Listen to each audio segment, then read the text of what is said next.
As you can see, there is a lot on the factors that influence the sense of self that I've marked in the book. So I thought it might be easier for you if I just scroll down the book and let you see what I've highlighted. 3 factors that influence sense of self is students' personal successes and failures, students' social context, and students' membership in a successful group. All of those influence the sense of self. So just some notes that you might want to highlight in your book. Students often gain initial insights about their general competencies in a certain domain from their own successes and failures in that domain. And one thing that I wanted to point out here, through such experiences, students acquire a sense of self-efficacy about the degree to which they can succeed in certain activities and accomplish certain goals. Usually this is where I stop and I ask students who's had a bad experience in a math class. And then when you stand, I ask who is still having issues in a math class. Maybe it's your own walls that you put up, and the majority of folks will still stand. So one failure sometimes can seal that particular accomplishment, that particular problem, that particular milestone that you were trying to cross. It can stop it from happening.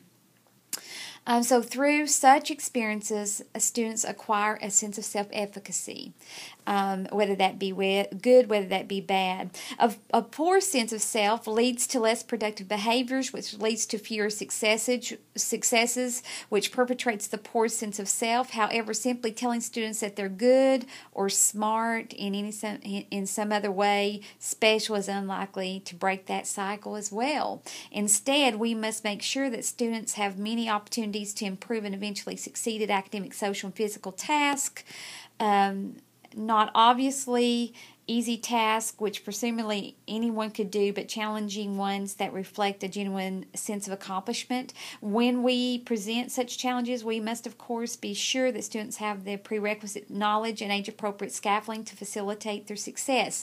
The minute we start something, and let's say we've gained a little ground on a Monday, and everybody's self-esteem is high, they feel like they can accomplish something, the minute that one bad thing turns south, one thing goes south, everything that you've built up can be torn down within a matter of a few minutes, so keep that in mind. Yet students' personal successes and failures aren't the only things affecting their sense of self. A second important factor is their social context, and more specifically other people's behaviors, which influences students' self-perceptions in at least 2 ways. For one thing, how students evaluate themselves depends to some degree on how their own performance compares to that of their peers. For example, students who see themselves achieving at higher levels than classmates are apt to develop a more positive sense of self than those who consistently find themselves falling short. Thus, peer companions can dampen high-ability students' sense of self when they attend classes made up largely of students with similarly high ability. And here's where I always make the comment. If I'm in the room full of brain surgeons and we're talking about the brain and how it functions and diseases of the brain and those kinds of things, do you think I'm going to have much to say? The answer would be no. But if I am in a room full of educators, do you think I'm going to have something to say? You better believe I am.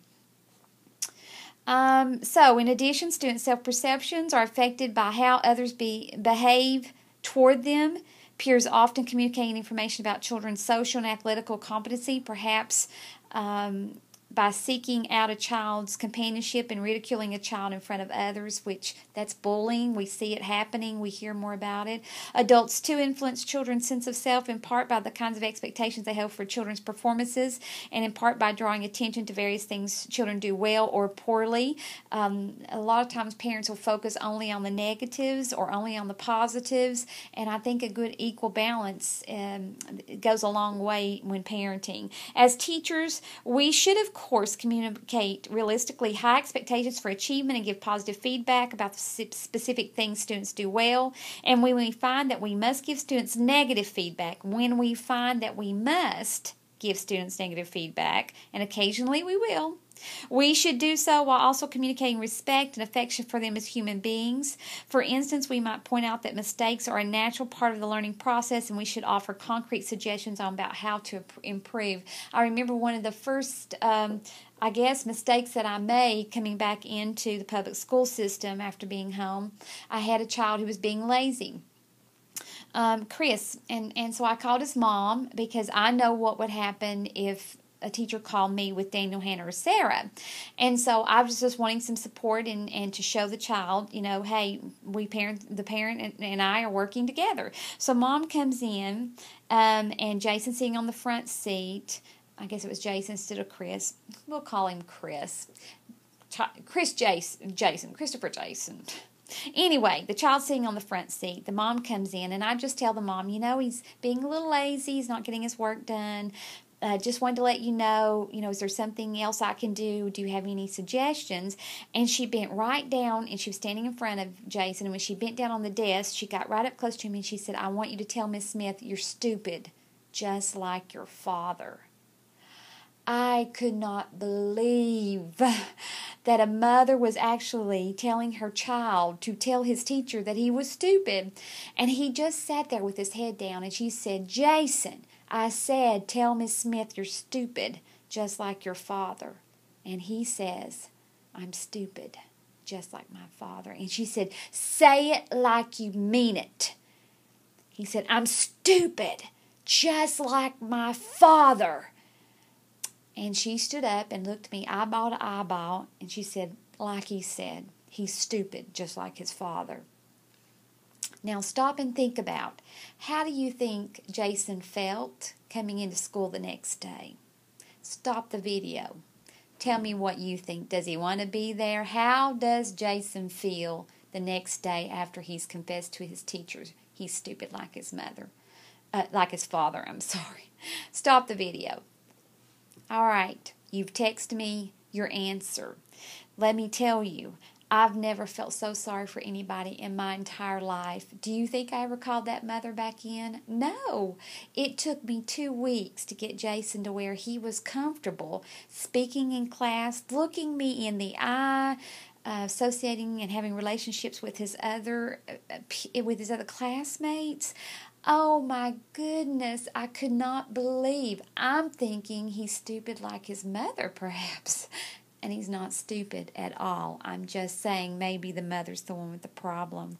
So a third general factor that can impact students' sense of self is membership in a successful group. If you think back to your own school years, perhaps you can recall taking pride in something your entire class accomplished, or feeling good about a community service project completed through an extracurricular club. Some cultures encourage children to take pride in the accomplishments of their family as well as, or perhaps instead of, their own accomplishment. A lot of times that group effort, perhaps if the whole group got rewarded in the classroom, even Mr. Serial Killer Man was happy. It made him feel good for the day, and it kind of changed his outlook on possibly the rest of the day, and who knows, maybe not. All right. 3 factors that influence the sense of self. Powerful.